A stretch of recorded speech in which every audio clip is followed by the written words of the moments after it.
Sirds sarunas ir atbalsta centra Tilts un Latvijas Kristīgās alianses pāriņiem organizēts sarunu cikls par ģimeni, bērnu un attiecībām. Sarunas no sirds un par būtisko.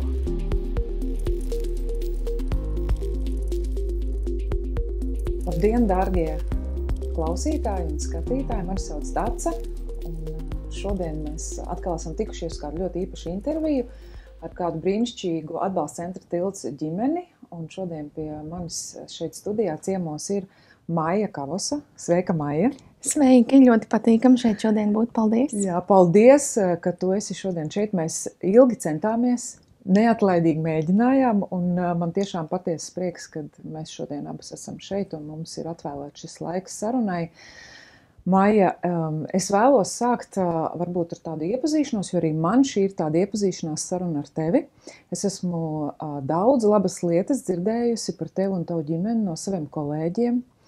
Es zinu, ka tu arī piedalīsies atbalsta centra Tilts kādā no semināriem, ko mēs esam rīkojuši mūsu uzņemošajām ģimenēm, kur tu dalījies ar savu pieredzi. Bet šī ir tāda pirmā iespēja, pieredze, varbūt tev tā arī plašāk pastāstīt par sevi. Skatītājiem, mūsu klausītājiem, tādēļ paldies tev vēlreiz. Un ievadam, Maija, ja tu varētu pastāstīt par savu nodarbošanos, par savu ģimeni, kas jūs esat, un tad jau tālāk. Jā, paldies. Tiešām, kā jau tu teici, ceļš uz šo interviju mums bija diezgan ilgs, ja nemaldos vairāki mēneši. Kā jau noteikti ģimenes, kas klausās, zinās, bērniņi ievieš savas korekcijas. Bet esmu ļoti priecīga, ka šodien var būt šeit. Un jā, esam viena no Tilts ģimenēm, par ko man arī ir ļoti liels prieks, ka esam šajā atbalsta centrā, jo tiešām tie resursi, ko mēs šeit saņemam, ir ļoti, ļoti palīdzoši ikdienas dzīvē un rutīnā un steigā. Un tad varbūt nedaudz pastāstīšu par sevi. Mēs ar vīru esam precējušies jau 17 gadus. Tā kā mums ir tāda laulība ar stāžu. Esam adoptējuši puisīti. Puisītim ir 3,5 gadi šobrīd. Uzņēmām, kad bija 6 mēneši. Un aug mums arī ģimenē meitiņa, kura šobrīd ir kļuvusi juridiska brīva. Viņai ir 9 mēnesīši un tagad arī tiek uzsākts adopcijas process. Tā kā mūsu ģimenīte ir 2 bērniņi un mēs ar vīru, kas rūpējamies. Pati esmu pasniedzēja 2 universitātēs, pasniedzu kvalitātes vadību atbilstības novērtēšanu gan bakalaura, gan maģistra studiju programmā. Nesen, un ar to es arī palepošos un varbūt tālāk pastāstīšu par vienu no tādiem lieliem izaicinājumiem. Šogad ieguva arī doktora grādu sociālajās zinātnēs. Tā kā tas arī būs tāds mans vēstījums topošajām, uzņemošajām mamām, kas baidās, ka viņu karjera varbūt paliks novārtā, jo bērni paņems visu laiku, tad noteikti nē, bērni ir tieši tas resurs, kas var palīdzēt mobilizēt sevi un izdarīt tās lietas, par kurām ir ļoti ilgi sapņots. Pati uzaugu tādā klasiskā padomju laika ģimenē, kas noteikti, visiem nav noslēpums, bija arī ar savām traumām un saviem smagajiem dzīves stāstiem pilna. Līdz ar to tā aprūpe, ko es saņēmu, bija tikai tā fizioloģisko vajadzību apmierināšana. Līdz ar to pieaugot, es aizgāju studēt Latvijas Universitātē teoloģiju, ieguvu bakalaura grādu teoloģijas zinātnēs. Un tur mēs ar vīru arī satikāmies. Vīrs tajā laikā studēja Kristīgajā akadēmijā, un mums bija ļoti daudz kopīga. Mēs abi meklējām dzīves vērtības, kas tad ir tas pamats, uz kuru mēs vēlamies būvēt savu ģimeni, jo skaidrs, ka bez fizioloģiskajām vajadzībām ir arī vēl kaut kas, ir arī ģimene, un kāda tad ir šī ģimene, kādu mēs to vēlamies redzēt. Un tad mēs kopā sākām to ģimeni būvēt. Un jau 17 gadus tā kā esam veidojuši, un ar to, ko esam izveidojuši, arī lepojamies šobrīd. Jā, Maija izklausās ļoti iespaidīgi. Gan tā profesionālā izaugsme un pieredze, laulības pieredze ir vērā ņemama, pa ko noteikti būtu interesanti arī parunāt vairāk, un tad šie 2 bērniņi. Un šie 2 bērniņi. Tātad jūs ar vīru esat adoptētāji vienam puisītim, kā tu minēji? Jā. Un šobrīd aizbildnībā jums ir meitiņa. Meitiņa. Un jūs esat procesā arī. Esam procesā. Lai tā kā adoptētu. Vai tu vari pastāstīt, kas jūs tādus, cik es saprotu, ļoti arī motivētus, izglītotus cilvēkus, tādu jaunu pāri, kur noteikti jau bija gan tie profesionālie mērķi un izglītība. Un kas jūs pamudināja spērt šo soli? Tātad palūkoties uz ārpus ģimenes aprūpi un apsvērt iespēju. Jā, tas mums bija tāds ļoti garš process. Noteikti tas nebija vienas dienas jautājums. Protams, tā kā mums bija ļoti liels darbs jāiegulda pašiem, lai saprastu, kas tad ir tās vērtības, ar kurām tad mums būtu sevi jāpiesaka dzīvē, uz kā pamata tad mēs būvēsim to savu ģimenes templi. Un, protams, tas viss bija ļoti liels garīgs darbs, un mēs vispirms augām kā personības. Protams, tas uzstādījums arī no sabiedrības, jūs esat tā kā jau precēti, kur ir bērniņi, jo tas priekšstats, ka ja jūs esat ģimene, jums tā kā viss ir sakārtots, tad ir jābūt arī turpinājumam. Protams, ka mums savu bērniņu bioloģiskie nepieteicās. Tur arī ir atsevišķi vesels stāsts. Mēs izgājām cauri visām šīm sērošanas stadijām, sākot no nolieguma līdz, kamēr tikām līdz pieņemšanai. Protams, tas arī bija ļoti smags process, un arī tur mēs ļoti daudz strādājām ar sevi, ļoti daudz lasījām dažādu literatūru. Un, protams, kad beigās bija jautājums, ja nav šis bioloģiskais ceļš, tad kādu variantu mēs izvēlamies. Jo, protams, ir arī šī IVS procedūra. Tad, protams, kā jau es tāds pētnieks pēc dabas analītiķis sāku lasīt. Visu, ko es varēju atrast par šo procedūru, mēģināju saprast, vai es psiholoģiski būtu kaut kam tādam gatava.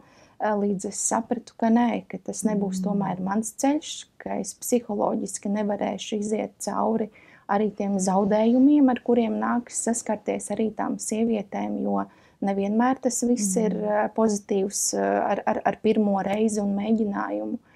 Un tad mums bija šis lēmums par adopciju, bet arī šis lēmums mums tā virmoja vairākus gadus.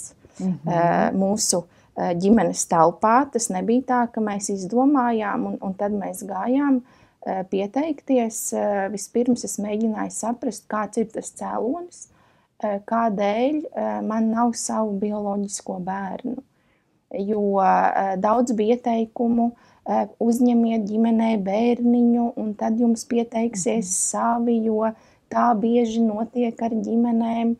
Un man tas iekšēji likās kaut kas tik ļoti nepareizs, jo ar to es pateiktu, ka tas bērns man ir kā plāksteris, kā tāds līdzeklis, lai es iegūtu kaut ko, ko es tā kā pati ļoti vēlos.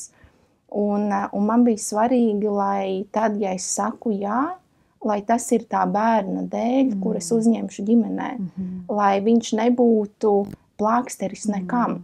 Ne mūsu attiecībām, ne plāksteris tam, kā mēs izskatāmies sabiedrības priekšā, ne arī plāksteris, lai es iegūtu savu ilgi kāroto bioloģisko bērniņu.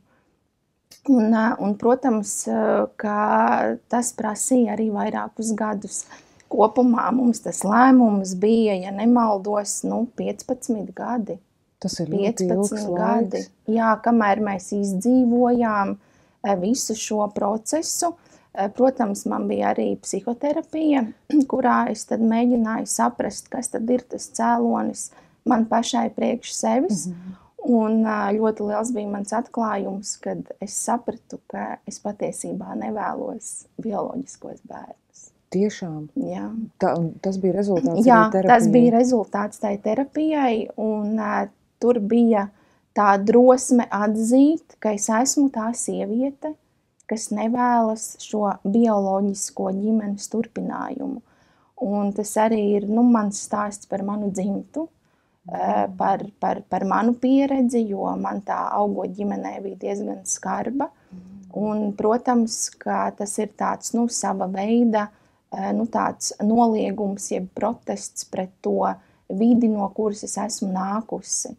Un tad aizejot tikai atpakaļ sevī, es atceros, cik bieži jau augot, es biju teikusi, ka man nebūs savu bioloģisko bērnu. Un tā drosme sev pašai pateikt, ka nē, es nevēlos, drosme pateikt vīram, ka mums nebūs savu bioloģisko bērnu, es neesmu gatava viņus dzemdēt. Un es to šajā dzīvē neizvēlos. Un tā viņa mīlestība un pieņemšana, ka jā, mēs dzīvosim arī tā. Un ir citas iespējas, ko mēs tad izskatīsim, jo es arī biju gatava tam, ka es varu palikt viena. Maija, es jau kāds 5 reizes gribēju tā kā uzlikt bišķi pauzi, jo tik daudz informācijas, tik tādas, es gribētu teikt, šokējošas, ļoti godīgas un atklātas, daudz kur ļoti rezonējošas. Un es tagad tā domāju. Man ir jautājumi, protams, ko es vēl vēlos ar tevi pārunāt, bet vai tu esi gatava nedaudz šinī uzkavēties vēl un tā kā parunāt par šo? Tā, par savu bioloģisko bērnu nevēlēšanos, tu minēji, kad jau agrīni tu to tā kā saprati, vai tas bija tāds bailēs balstīts, vai tāda priekšnojauta, vai tāds, tas tāds izklausās kaut kas tāds, ja tu saki kā bērns jau, vai pusaudzis to sakot. Tāda sajūta vienkārši, ka tā būs tāds lēmums, jo tev noteikti terapeitiem arī bija, ko teikt, ieprogrammēji sevi, jā, kāpēc tev liekas, ka tev notiktu tāpat kā taviem bioloģiskajiem vecākiem vai tavai dzimtai, vai negribēji ar to vairāk pastrādāt, tas ir bloks noteikti. Es jau tā kā prātā dzirdu visas tās versijas, kuras tur varētu būt. Tas bija tāds, es teiktu, tā diezgan fatāls tāds lēmums, jeb tāda fatāla sajūta, kas man bija bijusi vienmēr. Un iespējams, ka jā, kaut kur tā varēja būt arī priekšnojauta, vai arī tas, ka es vēlējos aiziet tālāk par savas dzimtas sievietēm, kas saredzēja sievietes lomu tikai bērnu dzemdēšanā, un līdz ar to tā sieviete paliek bezvērtīga, jo tas ir vienīgais, uz ko viņa šajā dzīvē ir aicināta, ja viņa ir piedzimusi par sievieti. Un man tas tad bija tāds protests, ka nē, ka sieviete kā dzimums ir kaut kas vairāk. Jaunībā es biju pilnīga feministe.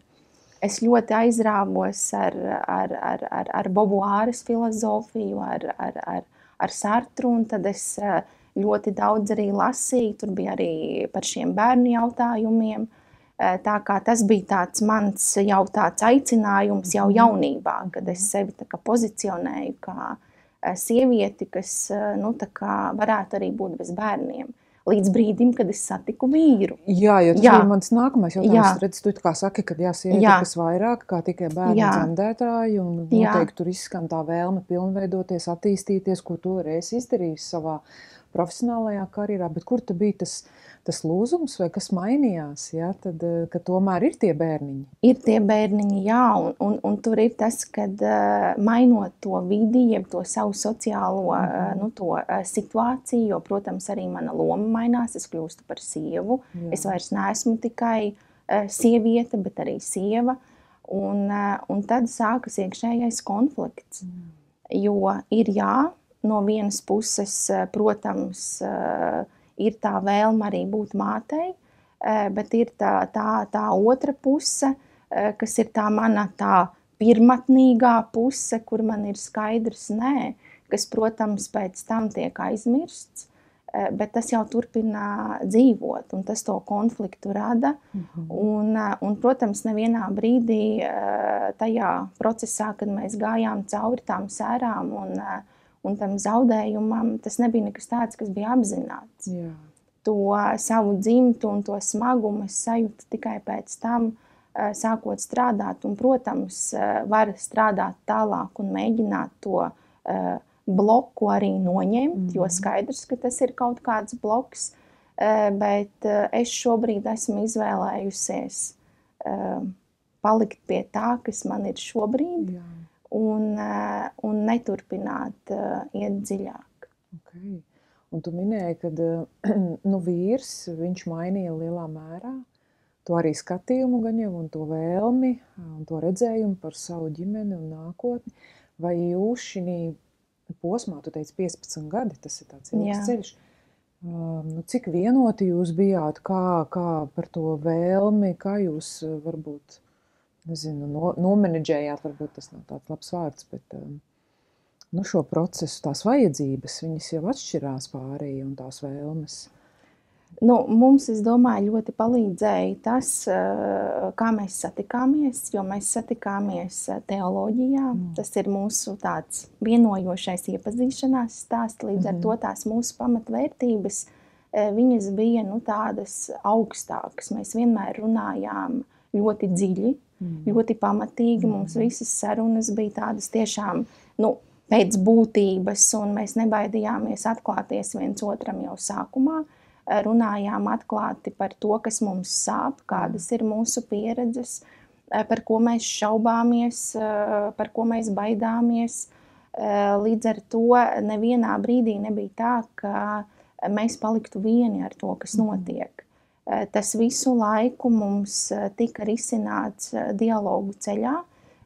Ja mēs kaut ko nesapratām vai jutām, ka mums pietrūkst zināšanu, mēs meklējām literatūru. Kā pētnieki? Vīrs arī pētnieks? Vīrs man ir analītiķis, bet vīrs ir būvnieks. Okay. Vīrs ir būvnieks, jā, bet arī ļoti vērsts uz analītisko, uz loģisko, tā kā mums tas izpētes process ir ļoti līdzīgs. Jā. Un mēs abi tādi pamatīgi ejam dziļumā un mēģinām saprast to problēmas sakni, cēloni. Tā kā noteikti vīrs bija tas cilvēks, kas ar mani bija kopā katru dienu, tāpat kā es biju kopā ar viņu, un mēs visu laiku attiecībās transformējāmies. Tas nebija tā, ka mēs palikām nemainīgi tādi, kādi mēs satikāmies sākumā, bet visu laiku notiek tā transformācija, un tu skaties un vēro, par ko pārtop jūsu attiecības, un katru dienu tev ir jāuzdod jautājums, vai tas ir tas cilvēks, ar kuru es tagad turpinu iet kopā. Un tad tie mūsu tādi krīzes brīži, jo, protams, ka viņi bija, tie krīzes brīži bija tie, kas mums lika atkal pateikt viens otram jā, ka mēs ejam kopā un lecam iekšā tajā nākamajā mūsu ģimenes transformācijā un skatāmies, kas tad mums jauns būs tagad šajā posmā. Tad kurš no jums to domu par adopciju un par šādu ģimenes paplašināšanas veidu ienesa? Mums bija patiesībā abiem. Jau man bija bērnībā ļoti liela vilkme būt ar šiem bērniem. Es jau pieskatīju auklēju bērniņus, kas varbūt bija nenotik labām sociālām ģimenēm. Un jau tad es sajūtu, ka tas būtu kaut kas tāds, ko es varētu darīt, ja man būtu nākotnē tāda iespēja. Un kad es no zīdaiņa vecuma auklēju, tad atceros, es vēl biju vidusskolā, un tas prieks, kad mani bērns nosauca par mammu, kādu viņš gribētu, lai viņam būtu. Un tad es domāju, cik ļoti patiesībā manī ir tie resursi, lai es varētu dalīties arī ar tādiem bērniem. Un vīram bija sapnis, ka viņš pieaugot varētu atvērt savu tādu atbalsta centru pusauģiem.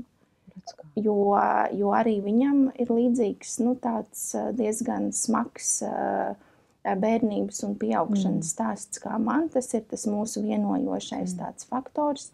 Un viņam arī šie bērni, kuri varbūt ir no tādām smagākām vidēm, bet kuriem ir vajadzīgs tas atbalsts, lai viņi saprastu, kas tad ir tas virziens, ko viņi nākotnē varētu uzņemt vai pamainīt, lai ir tas pieaugušo atbalsts. Tā kā mums tas bija kaut kas tāds tik ļoti dabisks, bet, kā jau es teicu, negribējās paņemt kā plāksteri. Bet kā tu saprati, kā jūs sapratāt, ka šis tagad nebūs plāksters? Tāpēc, ka vēl sāpēja. Vēl sāpēja. Vēl bija, es varu ļoti skaidri atsakot, kaulēšanās fāze, kur man likās, ka tagad iespējams man vajag tikai salauzties baznīcā, un tad man būs tie bioloģiskie bērni. Vai es izdarīšu vēl to, un tad man būs. Un tad tu izdari tās lietas, un tu skaties, nē, nav. Un visu laiku tu tā kā ej pāri, tu dari vairāk, tu centies. Jā, jo, protams, ka apzināti man nav vēl skaidrs, ka patiesībā ir tā, ka es vienkārši nevēlos. Līdz tam vēl bija jāpaiet laikam, un tad tās visas cīņas es atceros arī tagad, kad es piedalījos apmācībās daudzām māmiņām, topošajām māmiņām, kas vēl tikai ir procesā, bija jautājums, ko darīt, ja ir jābrauc ciemos pie ģimenes, kur ir mazi bērni, bet es iekšēji jūtu, ka ir pārāk smagi. Jā. Un tagad es teiktu, nebrauciet. Bet tas, ko es darīju, es braucu pāri sev, jo objektīvi taču nav nekādu tādu iemeslu, lai es nebrauktu, bet katra tā reize tā ir ļoti lielā tāda enerģija, ko tas man paņem, un tā ir tāda, sevis tā kā, es pat teiktu, nedaudz šaustīšana. Un ka ir jāļaujas tai sajūtai, ka šobrīd nē.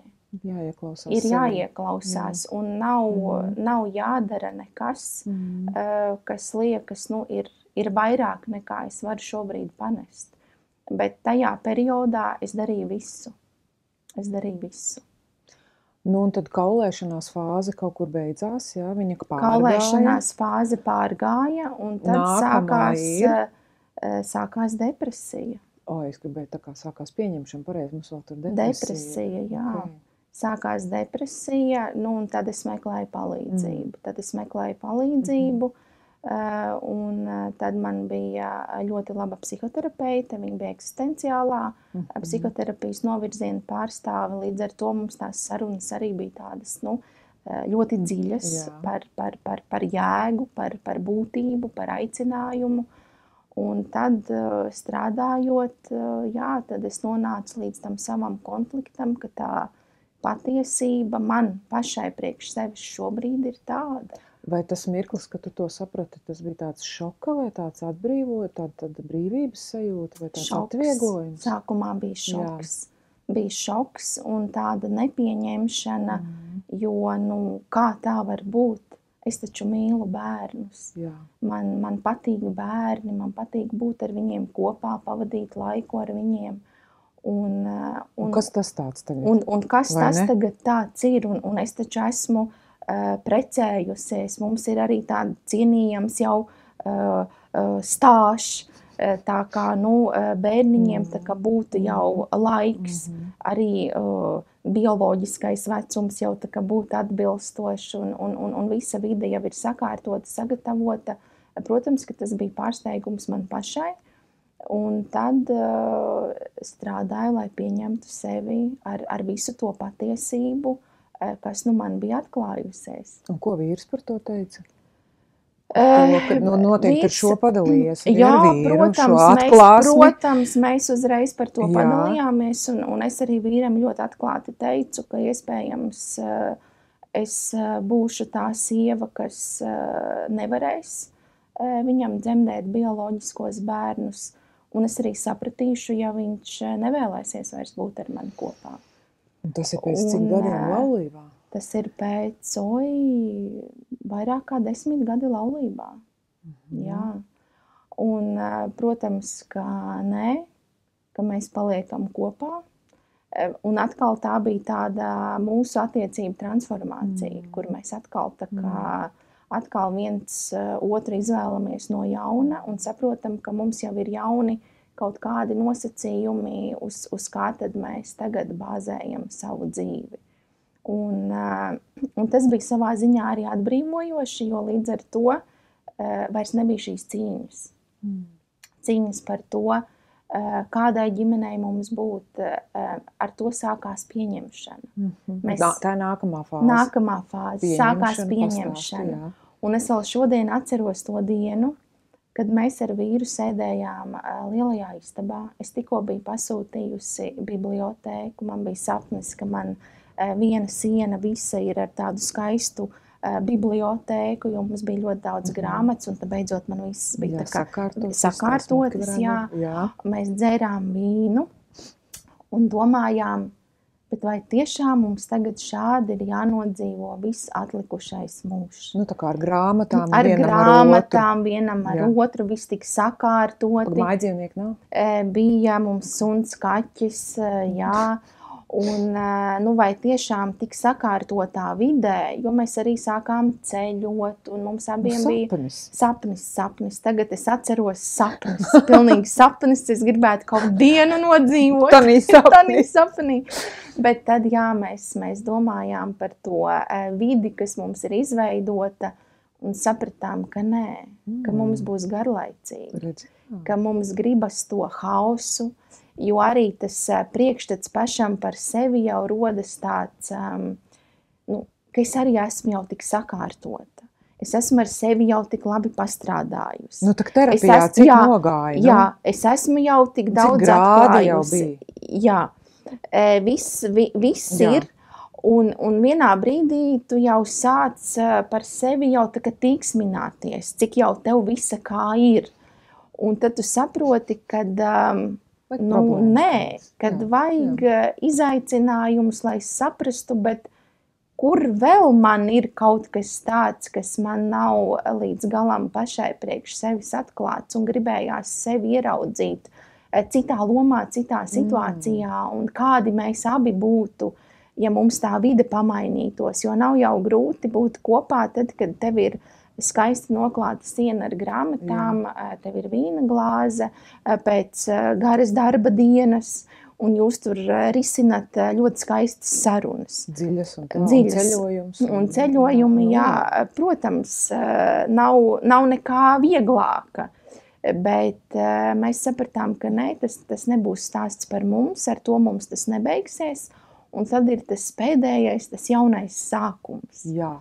Un tad sākās mums tas lielais laiciens tajā nezināmajā ar adopcijas pieteikumu. Un tas bija tas brīdis, kad es sapratu, ka bērns man nebūs plāksteris. Ka tagad tas ir tas solis, ko es spēru bērna dēļ. Jā. Tādēļ, ka mēs esam tik piepildīti, ka mēs varam dalīties. Jā. Un ka mēs varam uzņemt un parādīt to pieredzi, dot to iespēju un attīstīt tā bērna talantus un to, uz ko viņš ir aicināts šajā dzīvē. Un tad jā. Tad mēs sajūtām, ka jā. Tātad cik gadu atpakaļ? Tas bija bērniņam tagad ir 3 gadi atpakaļ. Sākās jaunais posms. Sākās jaunais posms, jā. Iesniedzām pieteikumu, bet tas arī tur arī vesels stāsts. Pirms tam mums vēl ienāca dzīvē putns. Jā, nevis suns un kaķis, tu teici. Vēl bija putns, jā, un putns bija tas pēdējais grūdienis. Es vispār mīlu ļoti vērot tādas sakarības dabā un to, ko tas varbūt ienes manā dzīvē un kāda situācija tieši tad notiek man. Un tad es tā kā mēģinu caur to saprast varbūt kaut kādu vēstījumu pati priekš sevis. Un tad man visu laiku tas jautājums, kas man bija palicis, kas traucēja to pieteikumu iesniegt, bija, kā mēs varēsim tajā ideālajā pasaulē, ar tām ideālajām grāmatām un to skaisto skapi, kas mums bija īpaši pasūtīts speciāli.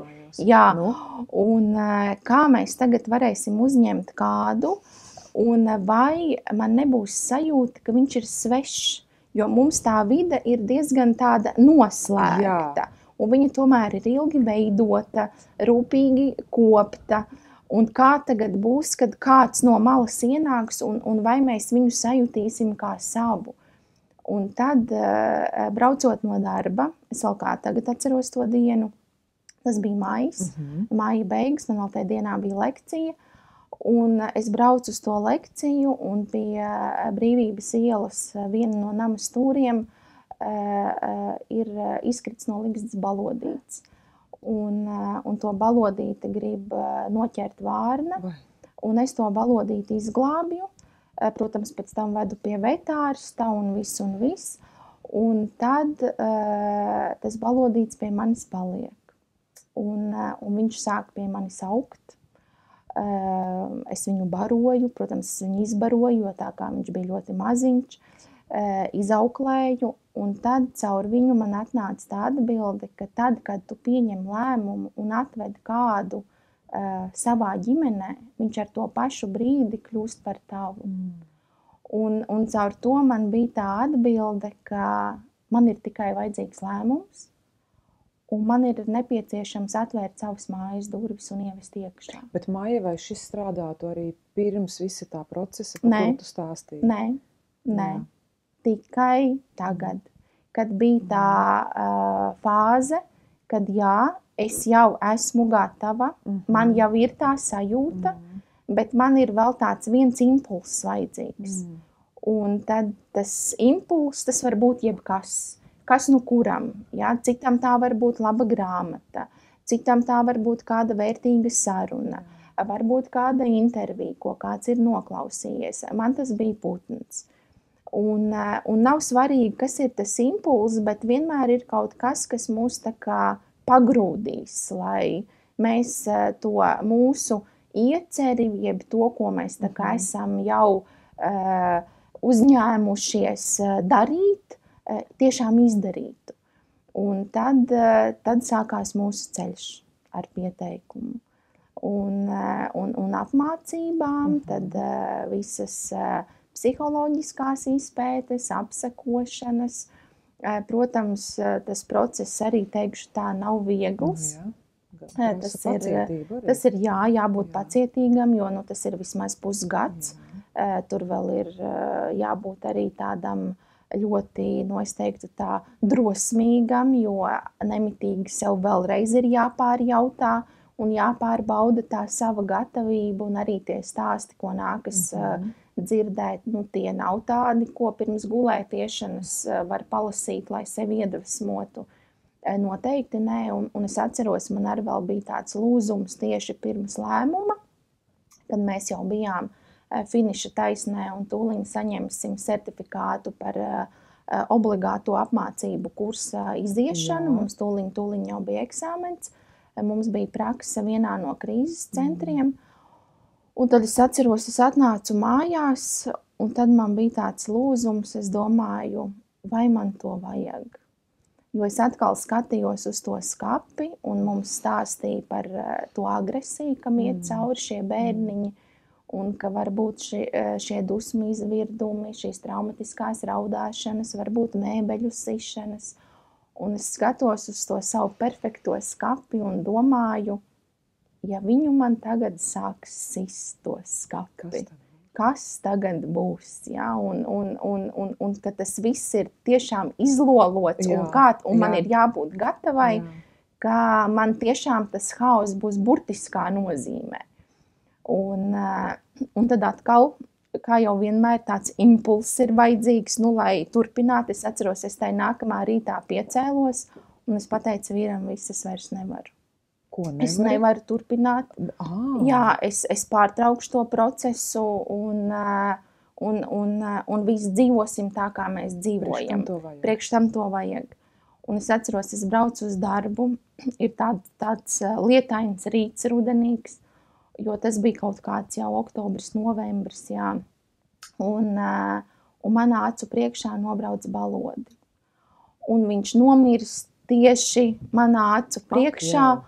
Un atkal man tas signāls par to, ka tu esi tik garu ceļu nogājusi, vai tiešām tu gribi kādam atņemt iespēju.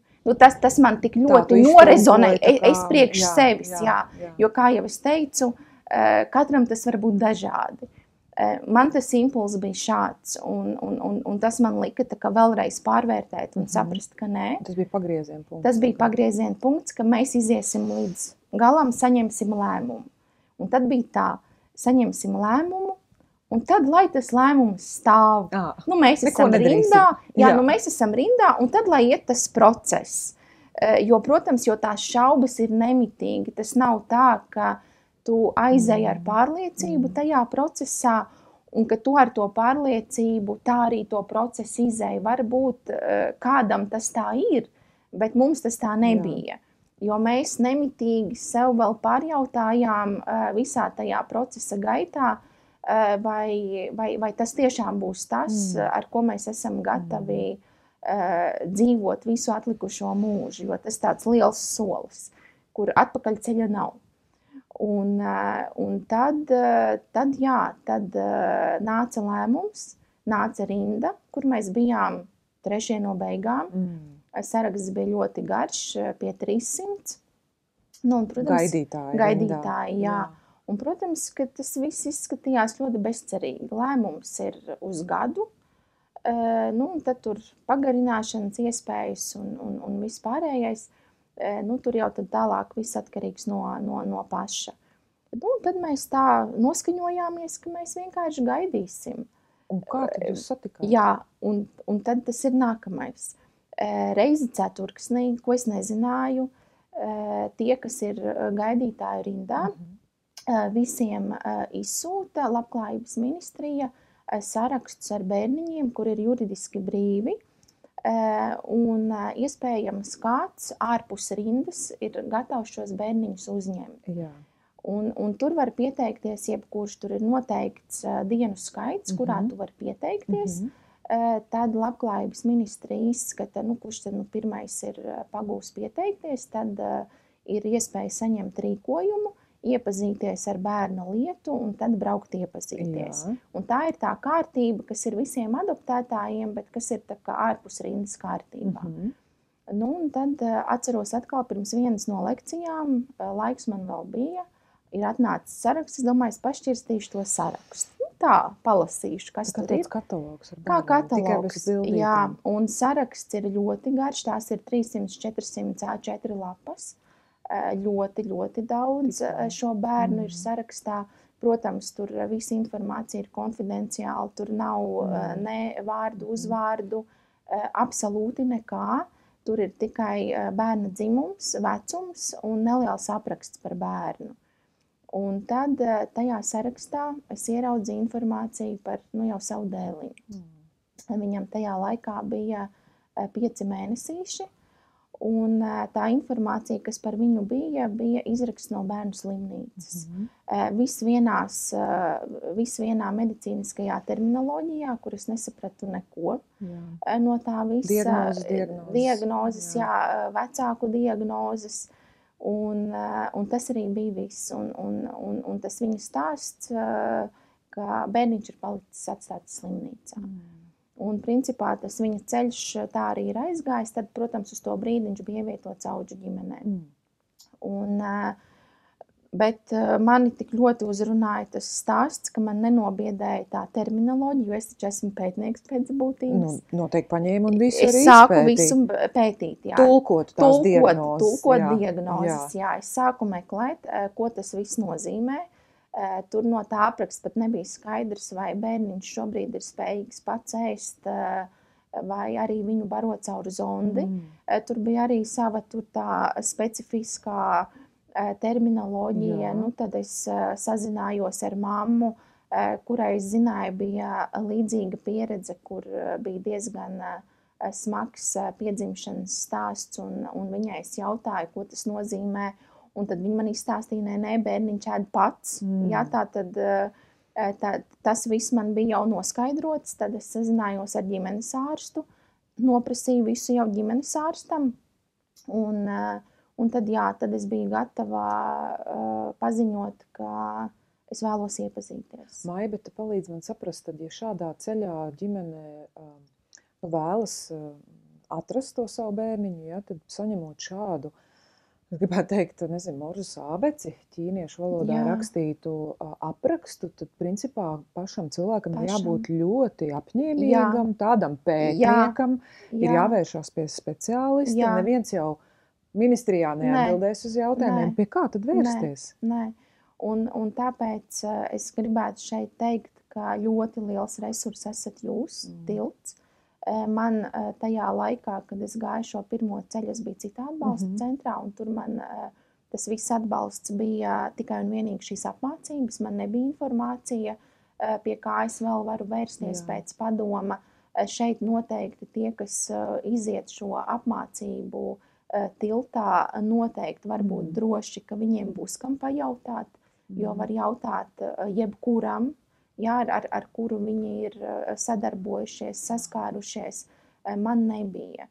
Līdz ar to man bija tikai tas, cik es pati spēju sameklēt, un cik man bija šī informācija no savā tajā tuvāko lokā, ko es zināju, kam varbūt kaut kāds līdzīgs stāsts ir bijis. Tad laimīgs tas, kuram ir vai nu atsaucīgs ģimenes ārsts, pediatrs, kurš var izlasīt un pastāstīt, jo es tā domāju par sevi vai par citiem kolēģiem. Mēs jau var uz vietas tā gluži noteikti iztulkot to tekstu nevarētu, bet noteikti meklētu tad speciālisti jautātu tālāk un tālāk, lai ģimene nepaliek viena, jo kā tad tāds cilvēks parastais vispār var saprast? Jo ticiet man, tas, kas slēpjas aiz tā apraksta, tas ir kaut kas brīnišķīgs.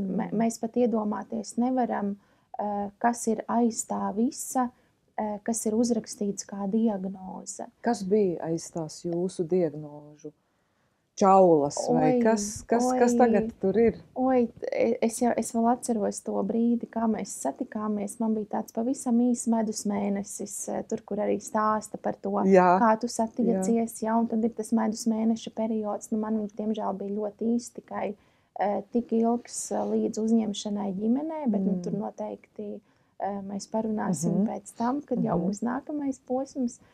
Un tur bija ļoti, ļoti skaists puisīts, smaidīgs, bez gala, burvīgs.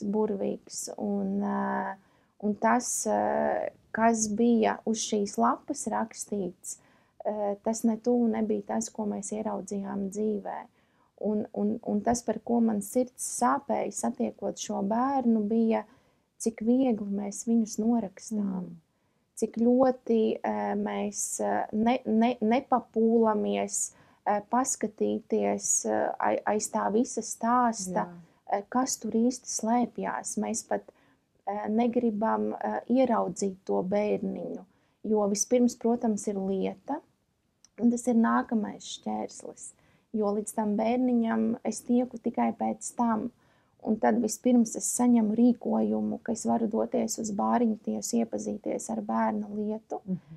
Tad es dodos, saņemu šo lietu, tur tad es varu... Papīru. Jā, varu plašāk. Tad, protams, atkal svarīgi ir, cik atsaucīgs ir bāriņu tiesas darbinieks, cik pretim nākošs, cik iejūtīgs vai iedrošinošs. Bet atkal ir jābūt tai pārliecība iekšā, kad es to ceļu gribu iet līdz galam, ka es gribu to bērniņu satikt.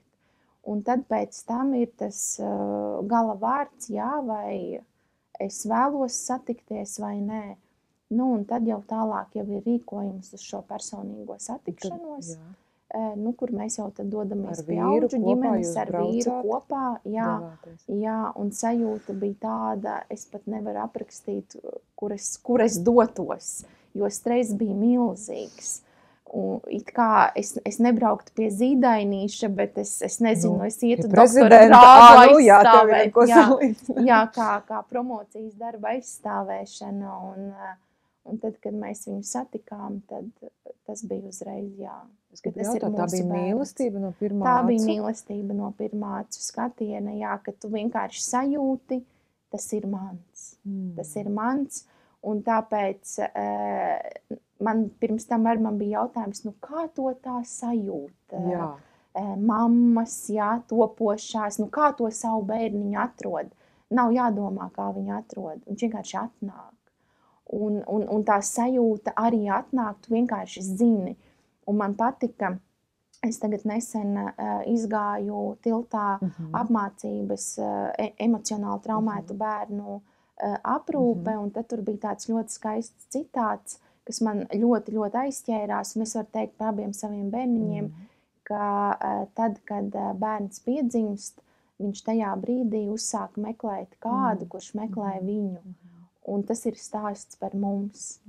Un ka mums tas ceļš, tas satikšanās ceļš, viņš mums bija tāds diezgan garš, 6 mēneši, kas mums bija fiziski, pēc tam vēl emocionāli mums arī bija ceļš.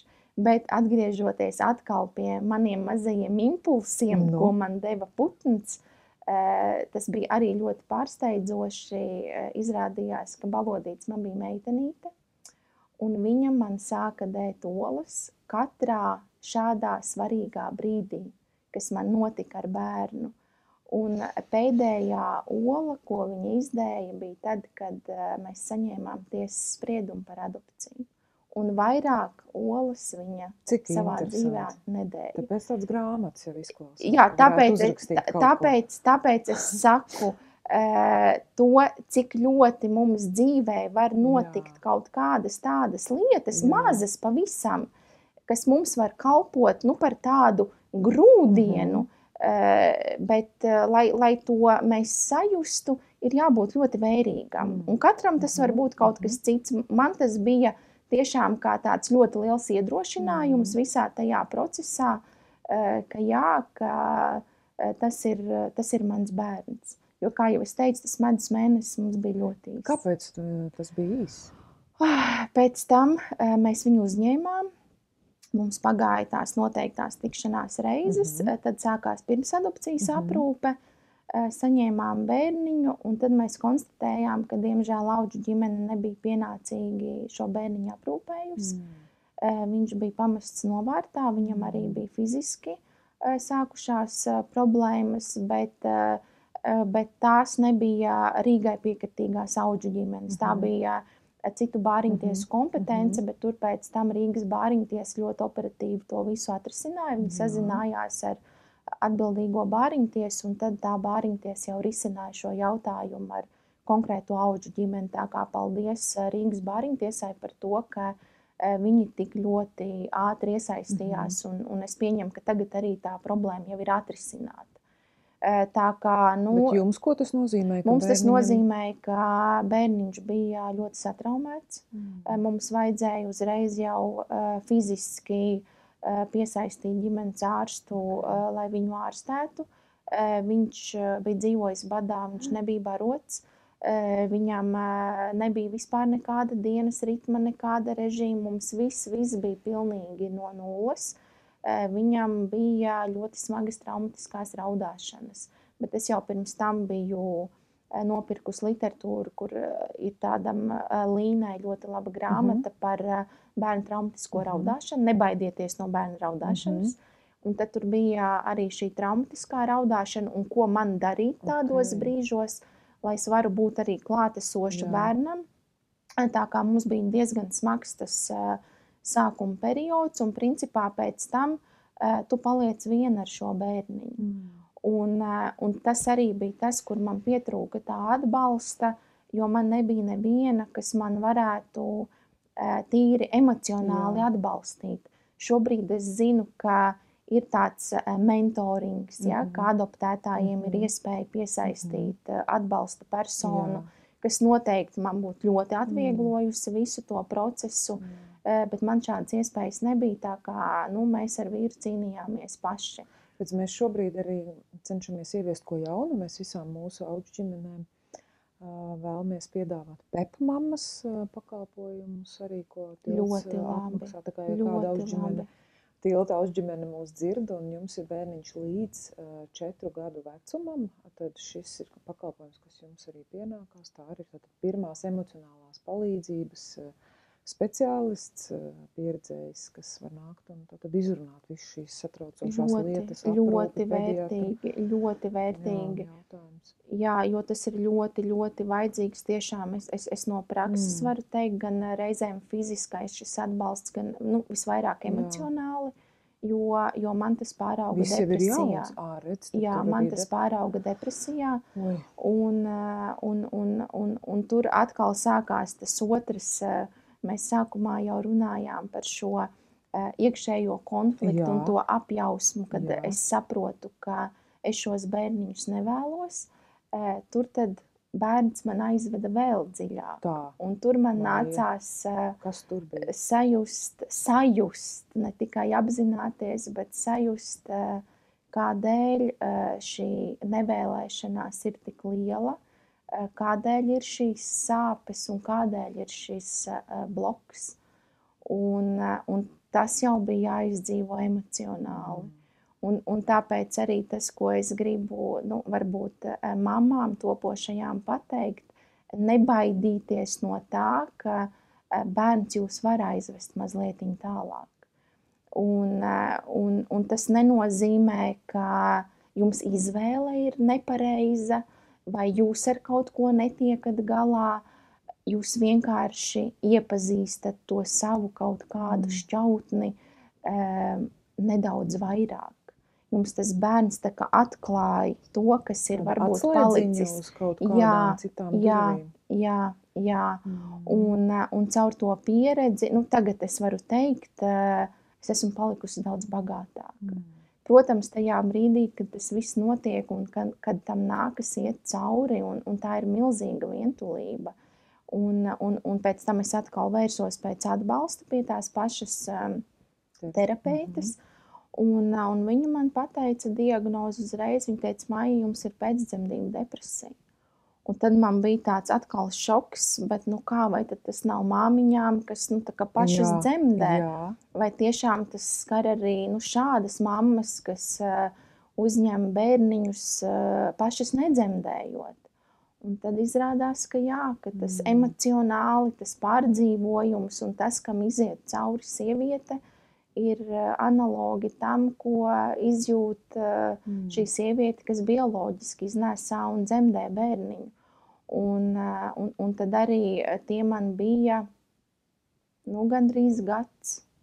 Principā tik, cik to bērniņu nesā, tik es viņu iznēsāju emocionāli, līdz es varēju pateikt, ka man viņš ir piedzimis, ka mums tā saikne veidojās.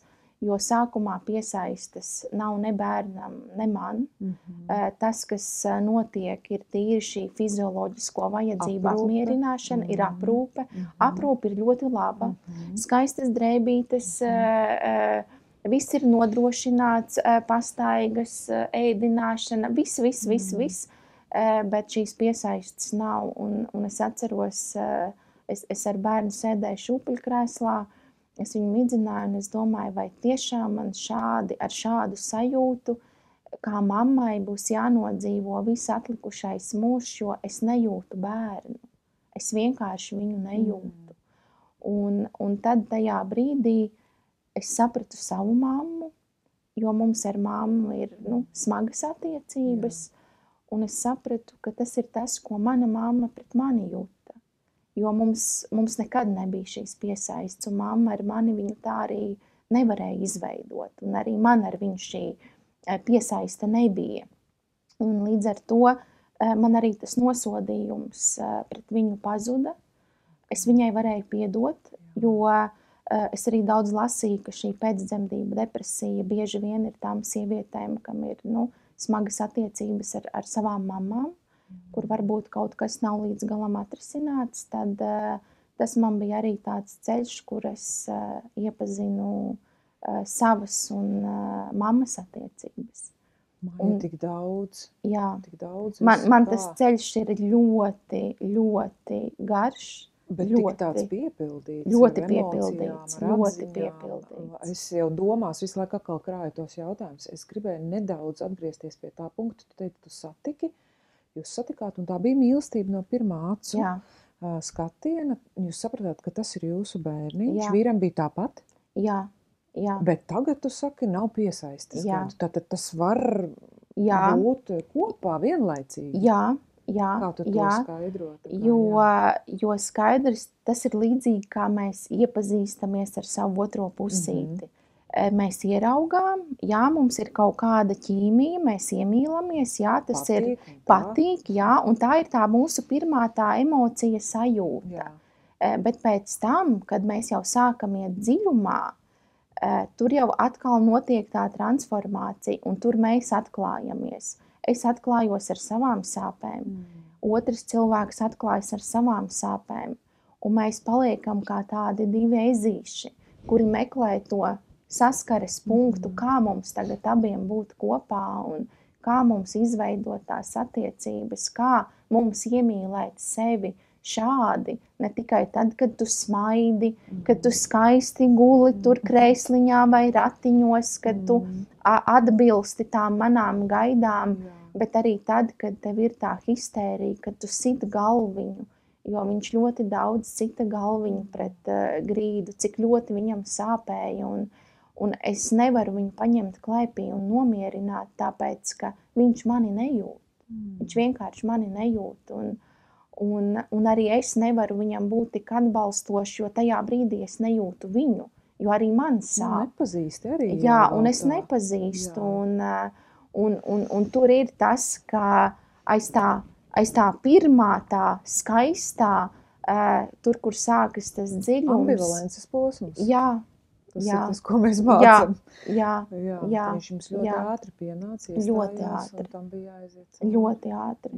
Un tad man visu laiku tas process ir tāds no viena tāda posma nākamajā, un man tādas ilgas uzkavēšanās kādā no tiem posmiem, ko mēs tur skaisti pēc tam apgūstam mācībās, nav bijis. Man tas viss tā ļoti intensīvi. Bet tas ļoti nenogurdina?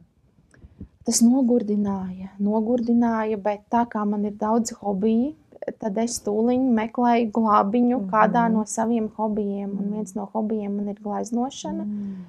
Es sapratu, ka man nebūs tik daudz enerģijas, lai es tur izveidotu kompozīciju, un tagad ar savām eļas krāsām tur iedziļinātos un taisītu kaut kādu jaunu savu darbu, bet es ņēmu visvienkāršāko, ko es to brīdi varēju. Es pirku tās sagatavītas, kas ir pieejamas tagad jebkurā lielveikalā, kur vienkārši jākrāso pēc tiem trafaretiem. Jā, un man tapa krāsojumās grāmatiņas? Tās glezniņas. Glezniņas, jā. Un man vienkārši viena glezniņa pēc otras tāpa es krāsoju ar akrilu krāsiņām. Katru brīdi, kā man bija atelpa, man tūliņ bija audekls un krāsas, un tas bija tas brīdis, kad es varēju nedomāt neko, mazlietiņ paiet no tām savām emocijām malā un atjaunoties. Nu, neskatoties uz visu to, ko tu esi izstāstījis tagad, visiem tiem posmiem, arī depresijas posmam, tādam periodam, tādai tumsē, man liekas, man vienmēr, kad es domāju par depresiju, viņa tādu miglu vai tādu smagumu un tumsu asociējās. Tam tu esi izgājis cauri vai esi procesā? Vai? Esmu izgājusi, jo man vēl tur bija ļoti smags stāsts, man sākās ēšanas traucējumi, jo man tā autoagresija bija tik ļoti liela, jo es sevi tik ļoti vainoju tajā, ka es esmu slikta mamma, ka es tagad esmu uzņēmusi bērniņu un man tagad ir šādas sajūtas, un es nekur nebiju dzirdējusi, ka arī adoptētājām var šādi būt.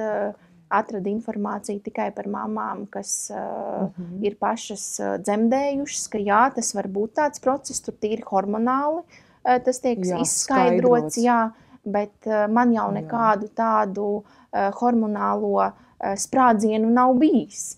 Līdz ar to es neatradu, kā man objektīvi izskaidrot šo stāvokli, kas ar man šobrīd notiek.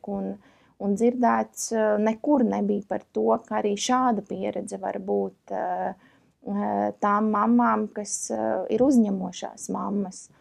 Un tad tā agresija man bija ļoti liela iekšēji, un tā vientulīgas sajūta, dusmas uz sevi jāsodīt par to, ka es netieku galā, jo skaidrs, ka mēs visi īpaši tās, kas ir tik ļoti sakārtojuši savu dzīvi. Ir tas skapis. Jā, ir tas skapis, un viss taču ir tik skaisti, un ir tas perfekcionisms arī iekšā, un tā kontrole, un kā es tagad tā varu just, un tas taču ir kaut kas tāds tik nepiedienīgs, kā es varu tā atļauties. Un, protams, ka arī ir tas atbalsts no vīra, bet tajā brīdī, kad tas ar tevi notiek, tu vienalga kā mamma jūties viena. Un tad tu tik ļoti vēlies to savu mammu, tu gribi uz brīdi palikt tas mazais bērns, bet man nav tās mammas. Un tu esi viena. Un tāpēc, ja būtu tā iespēja tiešām, kā jūs teicāt, tas atbalstās pēc mammas, šādās situācijās tas būtu tas glābšanas riņķis tām sievietēm, kam tomēr tas ceļš nav tāds rozēm kaisīts. Un tad man nācās vērsties pēc palīdzības, man izrakstīja antidepresantus. Man bija jālieto antidepresanti, gandrīz gadu, kamēr es tiku galā ar šiem ēšanas traucējumiem, jo tas man viss gāja paralēli. Es zaudēju ļoti daudz svaru, bet es attapos brīdī, lai laicīgi vērstos pēc palīdzības, jo es sapratu, ka drīz var būt robeža, kur es vairs netikšu tik viegli atpakaļ.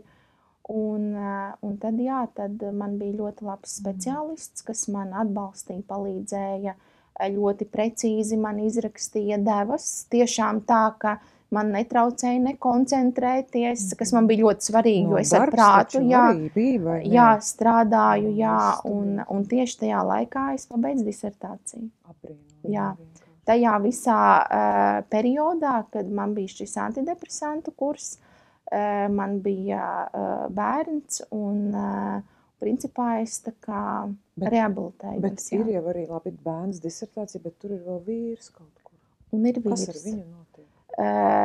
Vīrs tajā laikā arī apmeklēja psihoterapiju, jo viņam arī vajadzēja atbalsta personu, jo, protams, bija ļoti grūti noskatīties, kad man ir tik smagi. Un protams, ir arī tā, kā vīrieša sajūta, ka es nevaru pasargāt savu ģimeni, savu sievieti no tām sāpēm, kam ir šobrīd jāiet cauri. Tā kā arī viņam bija šis ārējais atbalsts, bet viņam tas bija daudz vieglākā formā. Viņam tie pārdzīvojumi ne tuvu nebija tādi, kā man emocionāli, vairāk saistīti ar to, kā viņam labāk mūs atbalstīt tad. Un viņš tiešām bija visu laiku klātesošs. Mēs ļoti daudz runājām, tā kā mēs jau bijām to modeli uzbūvējuši, ka mēs varam būt atklāti un stāstīt par jebkuru savu sajūtu un būt jebkādi. Man nebija jāslēpj nekas, līdz ar to nebija tā pamestības sajūta, ka es esmu viena pati pret visu pasauli. Ka tā mana vide tomēr ir tā, kas man var palīdzēt. Un tad, kad es tam visam tiku pāri, jo mums tā piesaiste ar bērniņu tad arī lēnām sāka veidoties, jo bija noņemts viss šis autoagresijas fons, man nebija vairs tik ļoti jācīnās ar to, ka es esmu slikta mamma, ka es nevaru būt tik perfekta, kā es esmu iedomājusies, kādai man vajadzētu būt. Tad es varēju tiešām sākt ar bērnu veidot to piesaisti, kas ir tā veselīgā.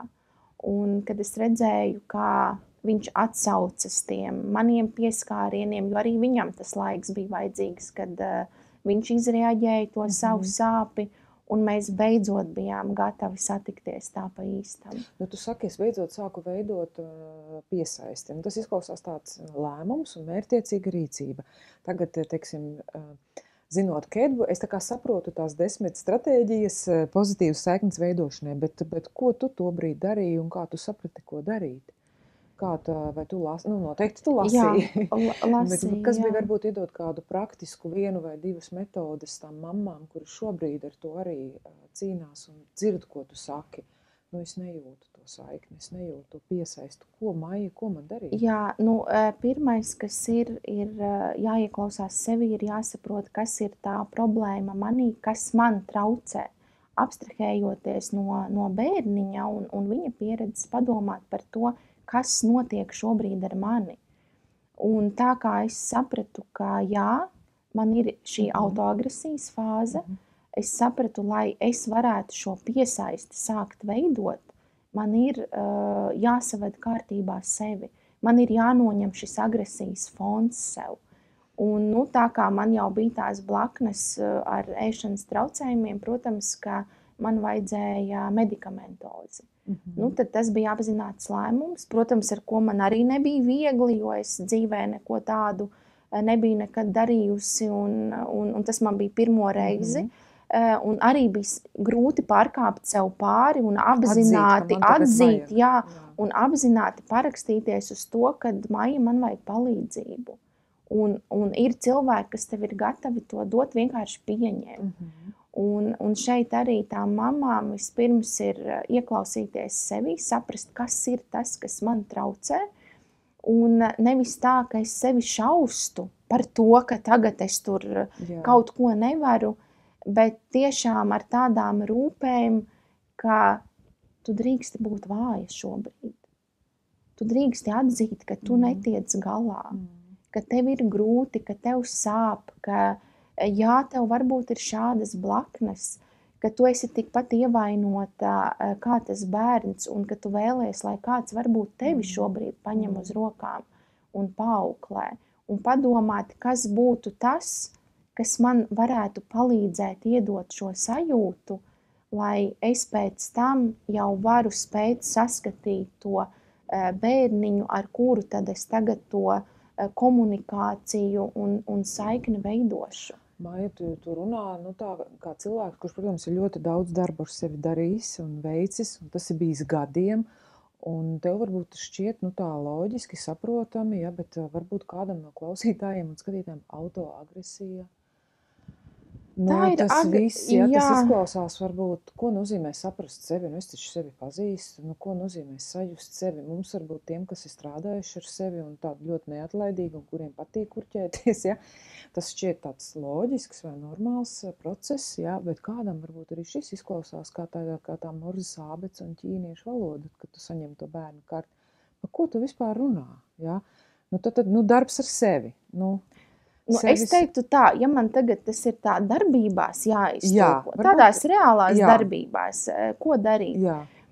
Es jūtu tātad, šī autoagresija, agresija pret sevi, tātad vēlmes sevi sodīt, vēlmes jau kaut ko neiedot, vēlmes sajust, ka man tātad arī kaut kur ir diskomforts, man kaut kur sāp, tātad es šīs visas sāpes tā kā pārnesu uz sevi un gūstu no tā baudu.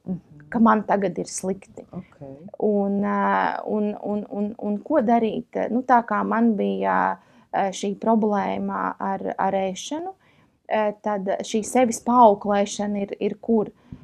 Skaidrs, ka es vēlos ēst. Tas ir pilnīgi skaidrs. Bet tur ir šis sots, nē, es tev nedošu ēst. Tu tagad neēdīsi, Tad nopirkt sev garšīgu kūciņu tur, kur tu nekad neatļautos viņu nopirkt. Tad es gāju, piemēram, uz veikaliem, konditorijām, kur es nekad ikdienā neiepērkos un atļauju sev nopirkt visskaistāko kūciņu, kas tur tajā stendā stāv. Viss skaistāko, un neskatoties uz cenu, jo es to pirku sev un es to dodu šobrīd sev. Un tad es arī vīram teicu, es tev viņu nedošu, jo tā ir mana, jo šobrīd es to dodu sev. Un tad es sev ļāvu nopirkt konfektes. Tad es ēdu šīs konfektes, bet atkal, nevis tāpēc, ka man tur tagad ir atļauts tik un tik, bet es ēdu tik, cik es gribu, un tās visas ir manas. Un tā sajūta, ka es sev atļauju kaut ko uzdāvināt. Es atļauju sevi apbalvot.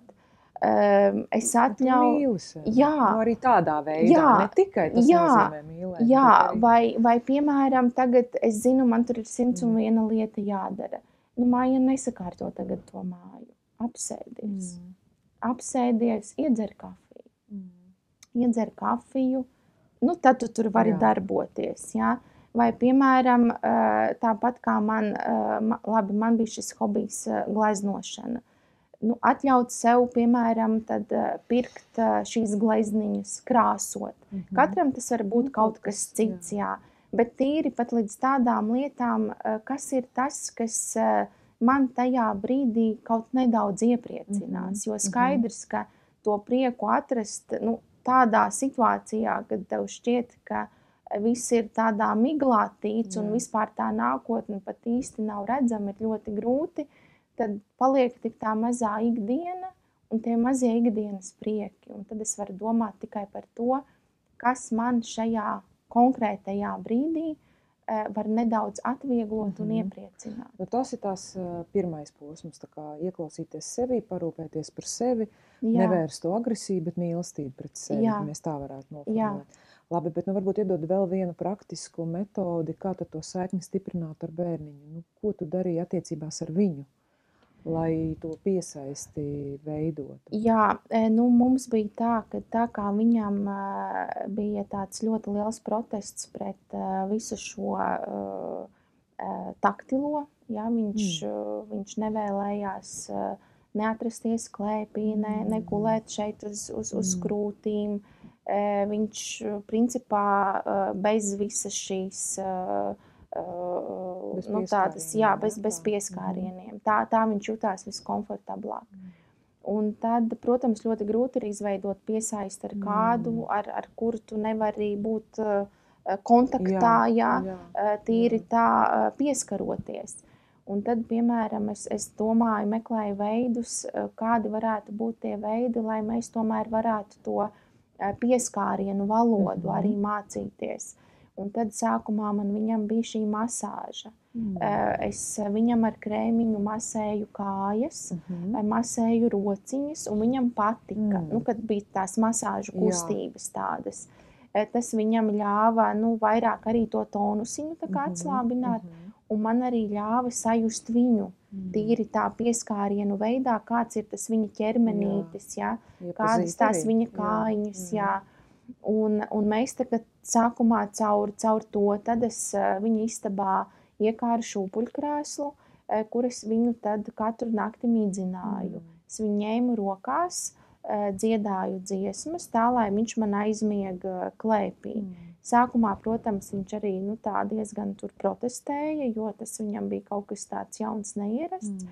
Bet pēc tam jau, tas jau mums tagad ir tāds rituāls, viņš jau tagad 3,5 gadi, un viņš no gultas izkāpja un grib šūpuļkrēslā klēpī, un tad mēs caur to, tad ļoti daudz es ar viņu skatījos grāmatiņus, spēlējos. Protams, tas nebija tā, ka man bija sajūta tāda, ka man tagad ir vēlme pašai to tik ļoti darīt. Bet diezgan mērķtiecīgi. Tas bija mērķtiecīgi, ka mēs tagad esam kopā, un es viņam mācu dažādas skaņas. Grāmatiņas mēs skatāmies, kaut kādas spēlītes, atbilstoši viņu vecumam, un tas arī bija kaut kāds brīdis, ka mēs vienkārši abi bijām uz grīdas. Bet tad bija arī, protams, posms, kad man arī tas bija ļoti grūti pavadīt ar viņu laiku šādi. Tad es domāju, kas tad man iepriecinās, jo man bija arī brīži, kad es nejūtu prieku arī no šīm tādām darbībām. Un tad es izdomāju, kā es varētu dekorēt viņam istabu. Tad es veidoju visādus piekarināmos pie lampām, pie sienām, un to mēs tad darījām kopā. Es uz grīdas taisīju dekorus, viņš man turpat spēlējās ar papīru. Padomāt, kas varbūt ir tas, ko darīt kopā, un kas man pašai sagādātu baudu no tā visa. Lai nav tā, ka tas ir tikai mērķtiecīgs darbs uz bērnu, bet arī, lai es no tā visa kaut ko iegūstu. Un, protams, tad jau, kad bērnam jau ir viņš jau ir verbāli jau attīstīts, tad jau, protams, ir daudz vienkāršāk. Tad ir šīs sarunas, spēles, tagad, protams, ir viss šīs ieritināšanās azotē. Tas ir mainījies, tā taktīlā sajūta viņam. Ļoti. Tas ir iespējams, ja sākotnēji bērniņš ir tāds noraidošs un diskomfortā, tad to var mainīt. To var mainīt, un tas arī mainās, bet sākumā tas tiešām ir tāds mērķtiecīgs darbs, kur bērns nav jāatstāj tādā pašplūsmā, viņš to iemācīsies no vecāka. Un ja viņš redzēs šo visu taktilo un šos pieskārienus, un sākumā viņam arī bija jāmāca, nāc azotē, ja, ka te ir azote, ka viņš te var atnākt un pieglausties. Un vēlāk jau viņš pats sāka meklēt, bet tie jau bija 2,5 gadi tādi, ka viņš jau pats sāka izrādīt interesi un iniciatīvu, jā, un tas ir arī tāds lielais gandarījums tajā visā darbā, ka tu redzi, ka tas bērns mainās. Viņš ieguldi, jā, un ir tas rezultāts. Protams, no bērna nevar gaidīt to rezultātu, ka viņš tagad mums tur paldies, dos, Maija. jā, paldies, protams, par ka šo ne, iespēju. jā, protams, ka ne tās pateicības tādā izpratnē, kā varbūt reizēm gribas, īpaši, ja tas ir tāds apzināts solis, un mēs esam tos bērniņus uzņēmuši ģimenē, tāds altruistisks solis, ja? Protams, ka nē, kad tas ir kaut kas tāds, ko tu vari tā novērot no malas, ja, ka tas bērns, lūk, ir šo apguvis. Pateicoties, piemēram, tai komunikācijai, grāmatiņā, viņam ir ļoti attīstījusies valoda. Ļoti labi spēja mācīties dziesmiņas. Ja? Tā kā tas viss ir tāds, kas rada to gandarījumu, kad saproti, ka ir iespējams tam visam iziet cauri. Jā. Un neskatoties uz visu to, ko tu minēji, gan to tumsu depresiju un visus tos posmus, jums jau ir 2 bērni. 2 bērni. Jā. Tad kā tad tomēr vēl līdz 2? Jā, tas ir jautājums mums arī pašiem sev. Kā mēs vēl atbildēt?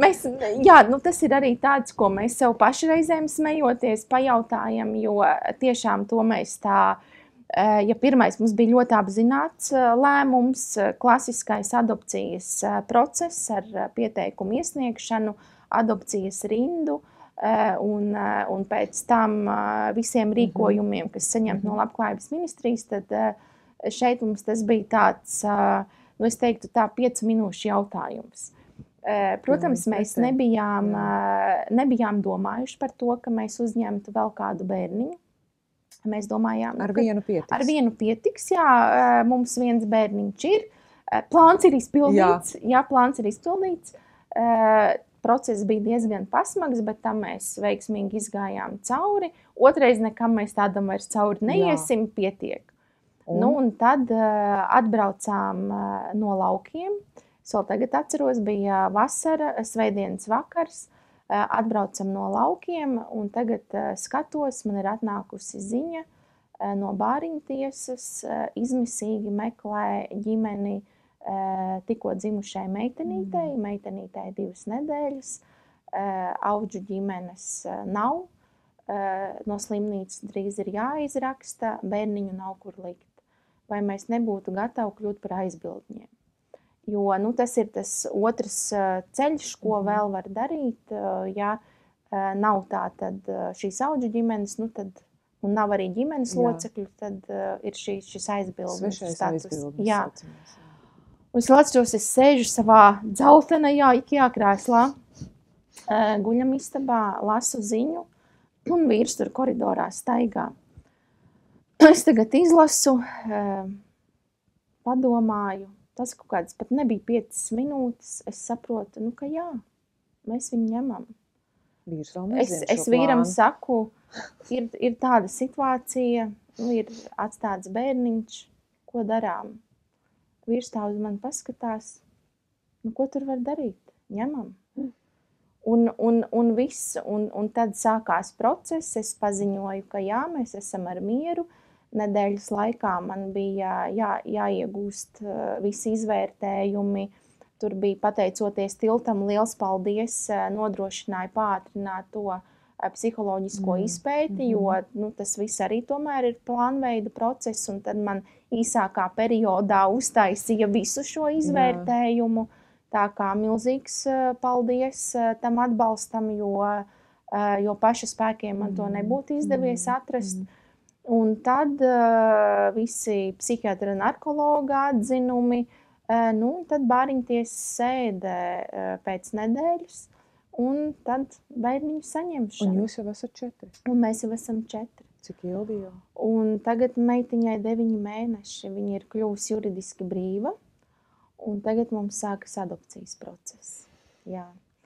Un meitiņa ar dēlu atrada kontaktu uzreiz. Bērns viņu pieņēma kā savu māsu no pirmā brīža.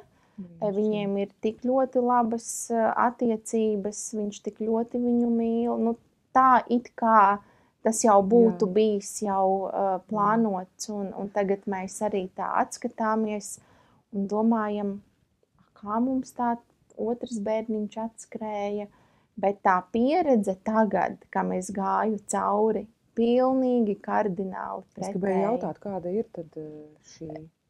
Medusmēnesis bija ilgs. Bija ilgs, bet ir tā kā beidzies jau? Tagad ir zobiņi un viss pārējais, un ir tās visas mammu izdegšanas tradicionālās, bet tas viss ir saistīts ar fizisko nogurumu, kas ir tīri objektīvi, bet nav vairs šīs emocionālās izdegšanas, nav vairs šī jautājuma, kā man izveidot piesaisti ar bērnu. Nekas vairs no šī nav. Ir bērniņš, tas ir mūsu bērniņš, kas ir ienācis ģimenē, viņš ir viens vesels ar mums, un viss. Un man ir visi mammu prieki. Es varēju beidzot izbaudīt, kā tas ir pirkt skaistas drēbītes meitenītei, visu rozā. Un visu šo mātišķo, ko es nevarēju izbaudīt ar dēliņu. Jo drēbītes arī, ko es iegādājos, tas bija tā, ka man vajag un es pat īsti nevarēju izbaudīt to procesu, tad šis ir pilnīgi savādāk. Man ir pilnīgi cita pieredze. Es beidzot izbaudu, kā tas ir, kad bērniņš tev guļ klēpī, ka viņš to bauda, ka viņam ir tā piesaiste tev izveidojusies, un tas ir pilnīgi cits stāsts. Un ir nedaudz žēl, ka vīrs nav šeit, ja? Bet es gribētu arī viņam pajautāt, bet varbūt tu vari paust arī nedaudz viņa viedokli, vai savs novarams, kā viņš šobrīd jūtās. Vai viņš ir uz tā paša viļņa emocionāli, vai kādas, Mēs ar viņu arī pārunājām. Pirms es arī nācu uz šo interviju, protams, kaut kādas tās lietas. Un tas arī viņa tāds vēstījums ir, protams, uzdrošināties, saskatīt bērnu aiz diagnozes, respektīvi aiz tā, kas ir uzrakstīts aiz šiem medicīniskajiem terminiem, nebaidīties no šī stāsta un nebaidīties uzņemt šos bērniņus, jo tagad arī tas prieks, ko viņš ir saņēmis caur šo meitiņu, un es domāju arī tas, ka tā ir meitiņa, un kā viņš viņu auklē, un cik viņa vizuāli ir viņam līdzīga. Jo arī slimnīcā teica, ka pilnīgi visa viņā. Un kā viņš auklē šo jauno sievieti, kā viņš ceļas naktīs. Jo mēs uz maiņām maināmies tagad, kad ir tas zobiņu periods, un tā mīlestība, kas nāk no viņa, un kā viņš arī man saka, nav atšķirību, bioloģisks vai nav bioloģisks, ka to atšķirību tu nemaz nejūti, jo es arī nevienā brīdī šobrīd nejūtu, ka tie nav mani bioloģiskie bērni. Tas, ko es jūtu, un kas man arī mierina, ka tie ir bērni, kas nestāstīs tālāk manu dzimtas stāstu. Tur nav manu gēnu, bet viņi stāstīs tālāk manas vērtības. Viņi stāstīs tālāk to, ko es esmu iemācījusies dzīvojot, un ies tālāk ar tiem resursiem, ko viņi ir ieguvuši no mums ar vīru. Un tāpēc arī šobrīd tas tāds medus mēneša periods, mums ir tāds ar vīru līdzīgs, jo mēs abi esam atslābuši, jo tā pieredze nav tik smaga. Jā, ir fizisks nogurums, protams, mums pietrūkst laika divatā, mēs gribētu to brīdi, kad mēs sēžam ar vīna Skapis glāzēm, ar vīns to un skaisto ceļojums, es grāmatu atceros. skapi un Jā. ceļojumu, jo šobrīd mēs nezinām, kad mums tas būs. Ir šāda veida problēmas, bet tas ir visiem. Tas nav nekas tāds. Un tad vēl varbūt, ko es gribētu pateikt arī par šiem bioloģiskajiem vecākiem. Es pieskāros šim dzimtes stāstam. Tas, ko mēs arī vēlamies bērniem nodot tālāk, ka viņu stāsts, un mēs esam par atvērto adopciju, nevienā brīdī nav tā, ka mums tas ir kā noslēpums, un bērni to zinās, līdz ko viņi būs jau, tikko viņi sāks jautāt, līdz ko viņi būs tādā vecumā, kad viņiem jau par to var stāstīt. Tā kā man jau ir sagatavotas grāmatiņas, caur ko es viņus arī tajā ievadīšu. Un ka arī viņu stāsts neaprobežojas tikai ar viņu vecākiem. Ka viņu dzimta ir daudz plašāka, un viņu dzimtā ir ļoti daudz resursu, un viņi to var tikai nest un sajust sevī. Tāpat kā mana dzimta, tie nav tikai mani vecāki vai mana ome vai opis, ko es zinu, tur ir man vēl vesels stāsts aiz manis. Un tur arī ir tā virkne resursu, ko es šobrīd esmu saņēmusi, un pateicoties, kā es varu dzīvot tā, kā es šobrīd dzīvoju.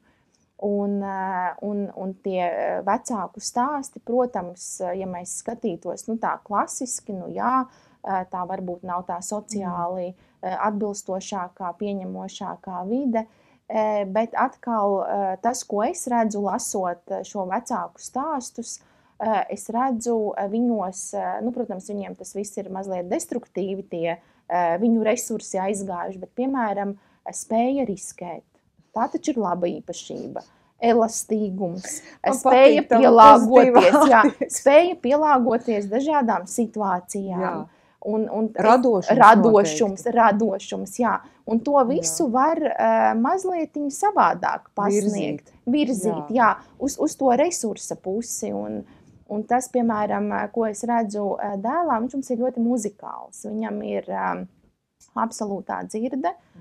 Viņš mums iet jau no 2 gadiem mūzikas skolā, un tagad viņš mums iet jau privāti apgūst citam instrumentus, un visa viņa dzīve ir mūzika, tur man ar viņu viss ir skaidrs. Jā. Un skaidrs, ka tas viņam nāk no viņa dzimtes. Jā. Un kaut kādā posmā viņa vecāki ir salūzuši, nav spējuši šo talantu aiznest, attīstīt, bet viņam tas ir tīrā veidā. Un tas, ko es šobrīd varu, es varu viņam dot iespēju attīstīt. Bet tas ir talants, kas nāk nevis no manis, vai no tā, ko es viņam tagad nodošu caur savām vērtībām, bet tas ir no viņa dzimtes, no viņa stāsta. Un viņš stāsta šo savu stāstu tālāk, nepazaudējot to saikni ar savu dzimtes stāstu. Māja, šo ir ļoti dziedinoši, tā vērtīgi dzirdēt tādu perspektīvu un skatījumu uz to bērnu bioloģisko ģimeni un uz to viņa izcelsmi. Jā, jo reti, kurš spēj ar tādu skatu paskatīties. Un tas, paldies tev par to. Es ticu, ka tur arī apakšā ir tas darbs tev ar sevi, jums abiem ar vīru ar sevi, lai spētu ar tādu arī līdzjūtību, cieņu paskatīties uz bērnu. Es teikšu tā, tad, kad ir iziets cauri tādai dvēseles naktī, tiešām tādai tumsai, ka tev šķiet, ka nav nākotnes, un nav vairs arī nosodījuma, jo es ļoti labi saprotu, cik viegli ir salūst. Un viegli ir salūst cilvēkiem, kam nav resursu, kam nav varbūt to vērtību, kam nav pie kā vērsties tādā situācijā, kur tev to atbalstu tiešām vajadzētu. Tāpēc man pazuda nosodījums pret tiem, kas pirms adopcijas periodā var atdot bērniņus atpakaļ. Pirms tam es domāju, ārprāts, kā šitā var, ja šobrīd es nenosodu visu cieņu. Arī tiem, kas ir saņēmušies, atzinuši drosmi un godīgi sev pateikuši, ka tas nav viņu ceļš un viņi to nevar. Tāpat arī šiem savu bērnu bioloģiskajiem vecākiem man ir milzīga pateicība par to, ka viņi aizgāja līdz slimnīcai. jo liela virkne bērniņu, ko es arī lasīju aprakstos, ir dzimuši mājdzemdībās. Un es vēl sākumā lasot, mājdzemdības, mums tas ir kaut kas ekskluzīvs. Pēc tam es tikai sapratu, kas ir ar šīm mājdzemdībām domāts. Kaut kur. Un maniem bērniem bija ļoti kritiski svarīgi, lai viņi piedzimtu slimnīcā, jo viņiem, ņemot vērā vecāku veselības problēmas, bija ļoti svarīgi, lai viņiem šo medicīnisko pareizo palīdzību sniedz uzreiz pēc dzimšanas. Līdz ar to tās mammas, viņus ir izdarījušas milzīgu ieguldījumu bērnu nākotnē, ar to cerību, lai viņu bērns tomēr dzīvotu labāk nekā viņi. Jo arī meitiņai mamma bija pat salikusi maisiņu ar drēbēm, nākot līdzi, paņēmusi līdzi uz dzemdību namu. Un, protams, tās drēbītes bija netīras, bet viņa bija centusies.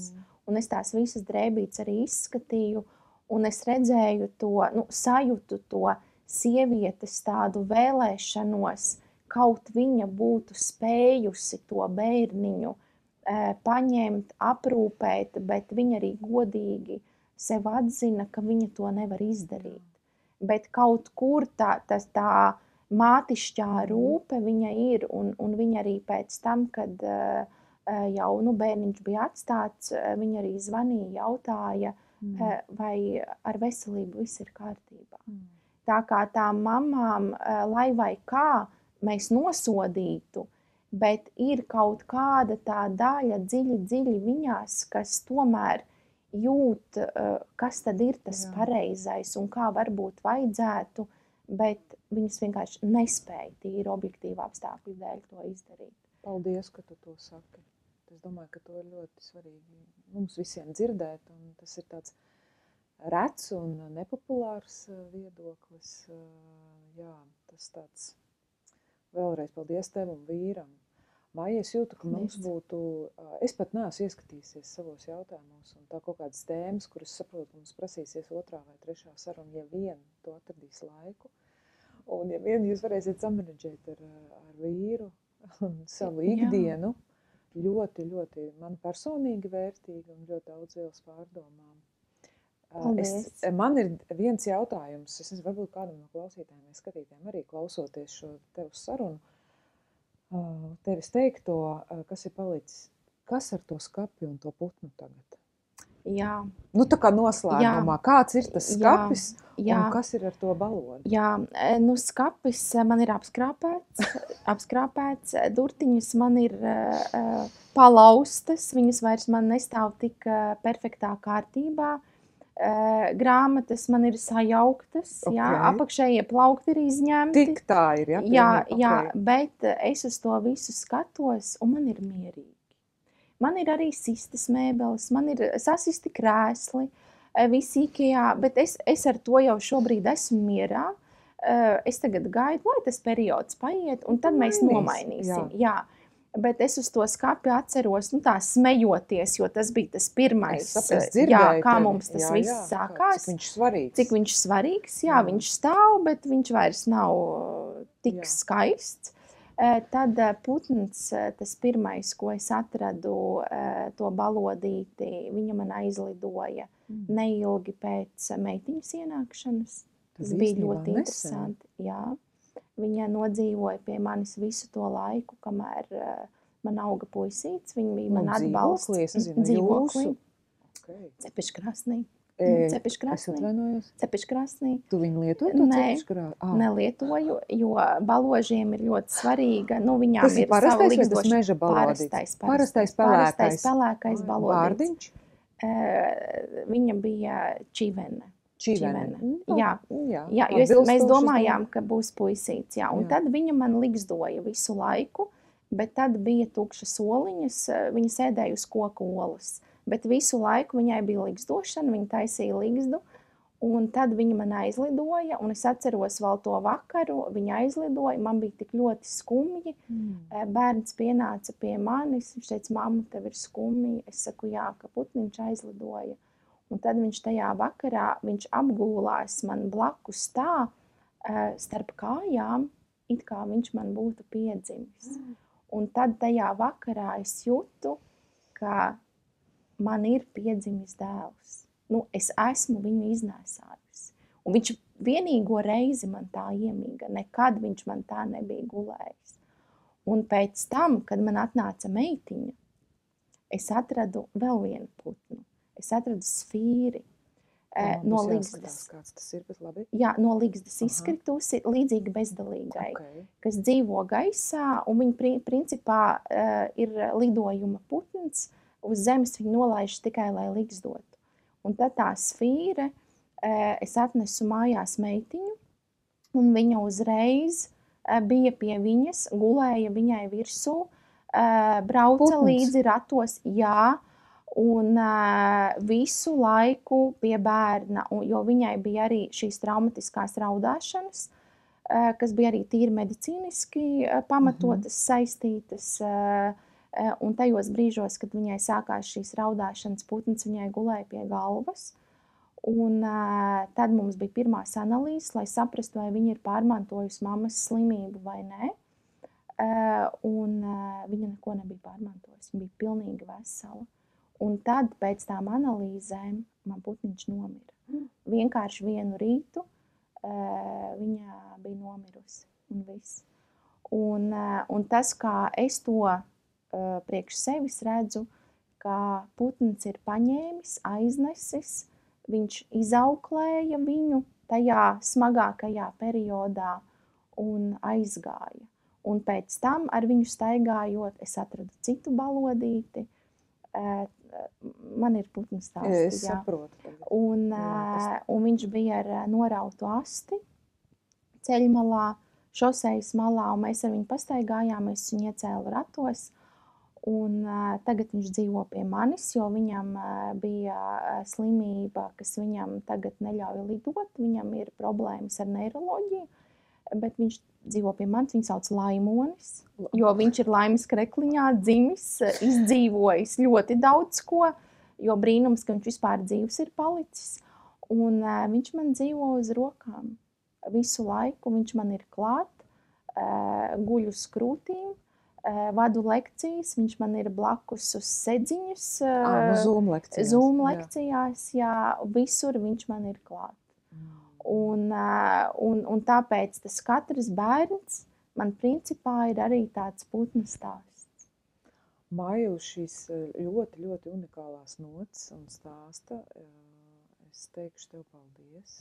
Paldies. Man liekas, ka tev ir jāraksta grāmata vai vismaz stāsts. Es sāku. Labi, man prieks to dzirdēt, jo kaut ko šādu es vēl nebiju dzirdējusi. Paldies par to, tu esi ļoti īpaša un par to darbu, ko tu esi darījis ar sevi un ar kā tu bagātini caur to ieguldīto mani, un es ticu, ka arī ļoti daudz klausītājus. Lai tev un Laimonim un vīram un bērniņiem ir laba veselība, lai jums pietiek spēka, un mīļie skatītāji un klausītāji, ja jums ir kāds jautājums, kaut kāds pārdomas pēc šīs sarunas, pēc dzirdētā, pēc Maijas stāstītā, noteikti rakstiet komentāros, variet atrakstīt savus jautājumus, kas zina tiešām, varbūt mēs kādā brīdī tiksimies vēl, jo es redzu, ka tur ir tik daudz dziļuma, kur iet, un tik daudz pieredzes, kas var tikai vienīgi pagātināt mums visus. Paldies vēlreiz tev. Paldies katram, kas klausījās un skatījās. Līdz nākamajai reizei. Visu labu.